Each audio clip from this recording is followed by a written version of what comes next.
हिंदू को मुस्लिम में कन्वर्ट करना ये कितना सही है? ऐसे में मौलवियों की क्या भूमिका है? मौलवियों ने तो जाल बिछाया हुआ है, ये सारा मौलवियों की दुकानदारी चल रही है। मैं भी दुकानदारी कर रहा था उस टाइम, लेकिन मुझे समझ आया। आपने कहा इस्लाम के अंदर कुछ काम हराम है, यानी कि गलत बताए जाते हैं। क्या है वो काम? बहुत नमस्कार दोस्तों, कैसे आप? मैं आशा करता हूँ आप सभी लोग अच्छे होंगे। आज का इंटरव्यू बहुत ही दिलचस्प होने वाला है। एक्स मुस्लिम सलीम जी ने मुस्लिम महिलाओं को हिंदुओं से शादी करने को लेकर क्या बोला, जानने के लिए बने रहे हमारे साथ में लास्ट तक। इंटरव्यू बहुत ही जबरदस्त होने वाला है। और चैनल पर पहली बार आए तो चैनल को प्लीज सब्सक्राइब करें। चर्चा का विषय कन्वर्जन भी है आज के टाइम में, क्योंकि जिस तरीके से एक्स मुस्लिम है वैसे एक्स हिंदू भी है। और जैसे मैंने आपसे शुरुआत में कहा था कि वो जबरन कराया जाता है, जबरदस्ती कराया जाता है। हिंदू को मुस्लिम में कन्वर्ट करना ये कितना सही है? सही और थोड़ा ही है। ये क्या जबरदस्ती हो रहा है? हाँ, सही थोड़ा ही है, जबरदस्ती हो रहा है। और कुछ को बहलाया जाता है, कुछ को लालच दिया जाता है, तो ये जबरन ही है। अच्छा, एक्स हिंदू आपने जो नाम बोला ना, एक्स हिंदू कोई हो ही नहीं सकता।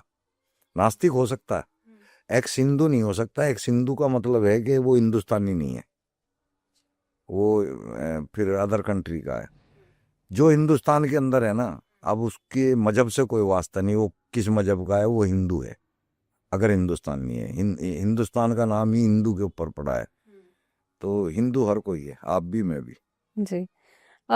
एक ये बात सुनने में आती है कि जो मुस्लिम फीमेल्स होती हैं, जो मुसलमान महिलाएं होती हैं, वो अ, हिंदुओं से शादी करना चाहती हैं। हाँ, या ज्यादातर हाँ, हाँ, ऐसा क्यों?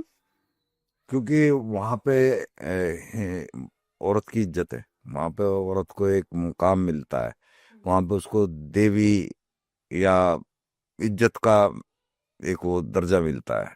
हमारे यहाँ तो उसको कोई दर्जा नहीं है, हमें तो खेती बता दिया ना, उसको इस्तेमाल करो, बस इस्तेमाल की वस्तु है। उसमें ना अकल है, ना उसको समझ है, ना वो कोई फैसले ले सकती है। बस घर का काम कर, नौकरानी की तरह। ऐसे में मौलवियों की क्या भूमिका है? मौलवियों ने तो जाल बिछाया हुआ है, ये सारा मौलवियों की दुकानदारी चल रही है। मैं भी दुकानदारी कर रहा था उस टाइम, लेकिन मुझे समझ आया और जल्दी आगे। ज़्यादा टाइम नहीं लगा मुझे, 28-30 साल की उम्र में समझ आ गई थी। इन लोगों का बहुत तगड़ा जाल है जी, ये धंधा पैसे का धंधा है। अंदर ही अंदर ये सारे बुरे काम करते हैं जो इस्लाम के अंदर हराम है, खतरनाक है। वो काम ये सारे मस्जिद के अंदर, मदरसों के अंदर करते हैं। कुछ पकड़े भी जाते हैं। आपने कहा इस्लाम के अंदर कुछ काम हराम है, यानी कि गलत बताए जाते हैं। क्या है वो काम? अब जैसे कि शराब हराम है, जी। हाँ, लेकिन आप देखेंगे तो 60-65% मुसलमान शराब पीते हैं। लेकिन आपने कहा कि लिहाजा प्रॉफिट मोहम्मद तो खुद शराब पिया करते थे। हाँ, तो वही है ना, घर में बार बताए मसले, घर में पिट्टे तसले।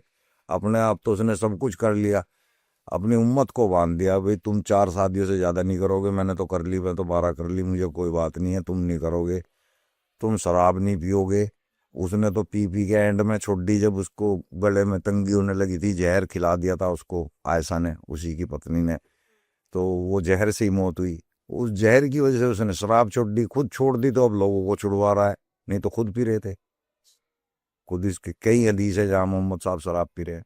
सलीम जी, नुपुर शर्मा ने एक स्टेटमेंट दिया कि अपने नबी से जाके पूछो, जो कि 53 साल के खुद हैं और वो 6 साल की लड़की से निकाह करते हैं, 6 साल की बच्ची से निकाह करते हैं, और 56 साल के हैं तो 9 साल की बच्ची से। जी।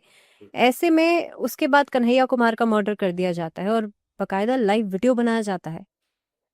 क्या कहेंगे आप? ये सही बुखारी, वो बिल्कुल ठीक बोला था नुपुर शर्मा ने।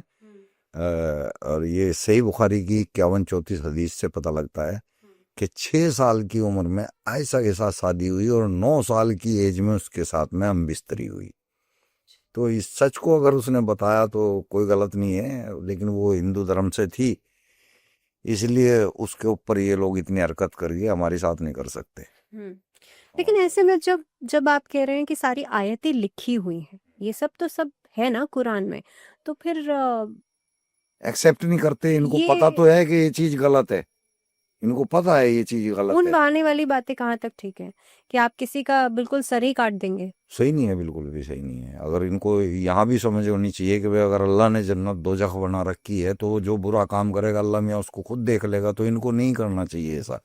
लेकिन कुरान खुद ऐसी शिक्षा दे रहा है कि इनको मारो, इनको काटो, इनसे नफरत करो, इनसे जजिया लो।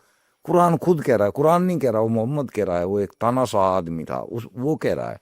अल्लाह नहीं ऐसा कह सकता, अल्लाह या ईश्वर ऐसा क्यों कहे। मैं आशा करता हूं आपको इंटरव्यू पसंद आया होगा। ऐसे दिलचस्प और धमाकेदार इंटरव्यूज देखने के लिए हमारे चैनल को सब्सक्राइब करें, वीडियो को शेयर करें। मिलते हैं ऐसे एक और धमाकेदार इंटरव्यू के साथ में।